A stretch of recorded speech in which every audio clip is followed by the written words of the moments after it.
Parmi ces horreurs que je vous décris là, donc qui sembleraient être beaucoup plus formelles et répandues qu'on peut l'imaginer, pas seulement les nuits de pleine lune qui se passeraient dans des châteaux, dans des villas, mais je vous parle de la France, là, en France.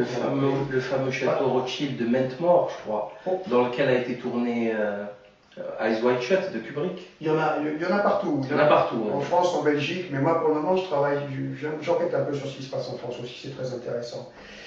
Eh bien, il faut savoir, pour revenir sur le projet MK Ultra, que ce projet fabrique d'un côté l'élite de demain. Ça, on l'a bien compris.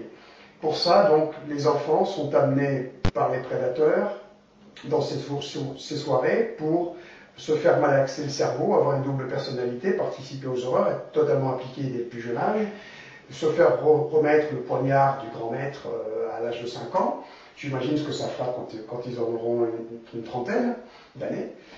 Eh bien, ça sous-entend que d'un autre côté, on va amener de la chair fraîche pour ces enfants-là. D'accord? Eh bien, cette chair fraîche, comme on retrouve dans l'affaire des témoignages de l'affaire du trou, des témoins X, vient de viols sous X, de malheureux enfants qui ont donc été enfantés par le viol.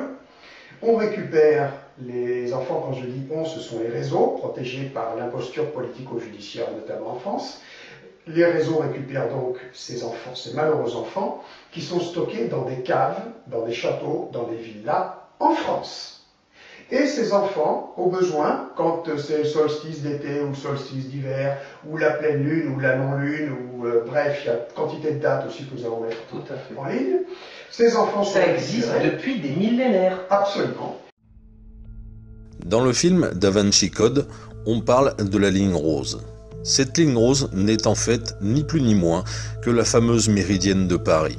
C'est cette fameuse méridienne qu'aujourd'hui je suis parti découvrir non loin de Clermont-Ferrand, à proximité des Vaux-les-Bains.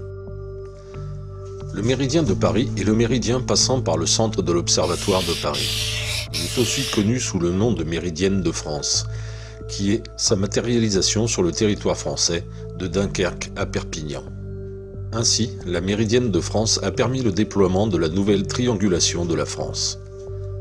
Le méridien de Paris est défini le 21 juin 1667 par les mathématiciens de l'Académie. En ce jour de solstice d'été, ceux-ci tracèrent sur le sol le méridien, puis les autres directions nécessaires à l'implantation exacte du futur observatoire de Paris. Dès lors, le méridien origine pour la France était défini. Le méridien est défini en 1667, époque de la construction de l'observatoire.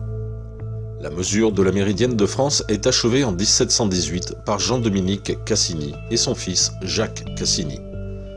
Dans les années 1740, César-François Cassini rectifiera le tracé. Ces travaux, complétés par des mesures en Laponie et au Pérou, permettront de confirmer l'aplatissement de la Terre au pôle, contrairement à l'opinion de Jean-Dominique Cassini, mais conformément à la théorie de Newton. La méridienne a été mesurée à nouveau de 1792 à 1798 par Jean-Baptiste Joseph Delambre et Pierre Méchain, pour servir de base à la détermination de la longueur exacte du mètre en 1799. Le méridien de Paris est abandonné au profit du méridien de Greenwich lors de la conférence internationale de Washington en 1884.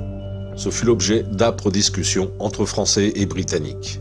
Une des raisons qui feront que Greenwich l'emportera, c'est qu'aux antipodes de Greenwich, il n'y a que très peu de terres habitées. L'autre raison fut l'engagement britannique d'adopter le système métrique en échange de l'acceptation de la France à renoncer au méridien de Paris. Voilà, après pas mal de recherches, j'ai fini par trouver, je vais aller marcher sur la méridienne verte qui passe donc par Paris, qu'on retrouve dans le fameux film Da Vinci Code. Voilà, et cette méridienne, elle passe ici, la ligne rose, qui est devenue la méridienne verte en l'an 2000, pour je ne sais plus trop quelle raison. Voilà. Allez, on se pose.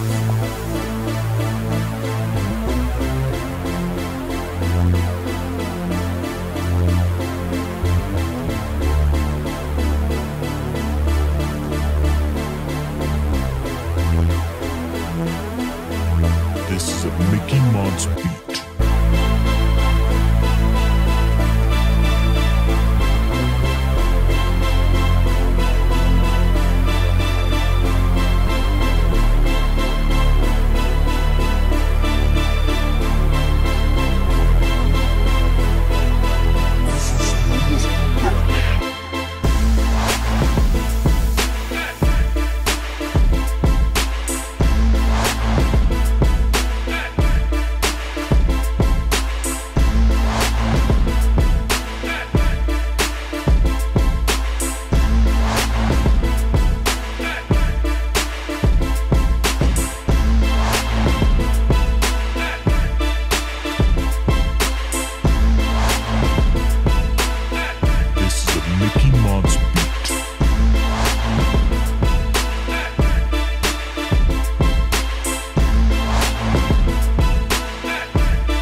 Mickey Mouse Beat.